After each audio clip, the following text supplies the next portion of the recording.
What was your experience of entity removal in your years of church ministry? Thank you for that fascinating question. In my years in church ministry, entity removal did figure. One of my roles was as a church doctor, which is where you go into a church for a shorter term period, for a more surgical kind of engagement. And you're trying to help a community of faith that's been having problems to fix them. Often before they hire the next pastor, you want certain endemic problems to have been resolved. So you have to go in and diagnose what's been happening. And very often there's a pastoral or a social layer to the problem. There's a political or a governance layer to the problem. And from time to time, there is a paranormal layer to the story. Anyone who does work as a church doctor has to become comfortable with the idea of paranormal ministry. And I know in the Church of England, every diocese has to have a senior advisor in paranormal ministry to help clergy when they're engaging with these kinds of issues. And paranormal ministry is generally a code for entity removal. Most of the time, it is dealing with places that have problems.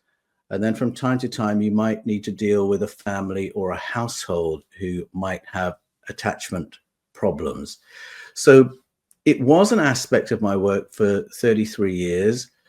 I had enough engagement with it to realize that we live in a soup of company that is generally unacknowledged in our mainstream Western worldview, but that if you ignore it in the world of ministry, you're going to think you've fixed a problem, and then the problem will snap back years later. All the same dynamics, all the same problems, but with different people involved.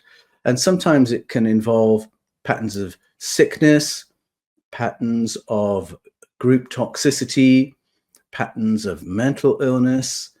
And there were quite a few engagements that I took on as a church doctor where we had to really be quite deliberate in addressing that layer of the problem.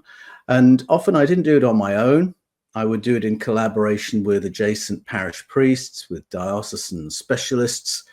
But without going into detail, I had enough of that experience to know that what the ancients described as archons, which are sort of parasitic entities, energy-based beings, was probably not a fiction created to help them understand the world, but did refer to something real that human beings experience.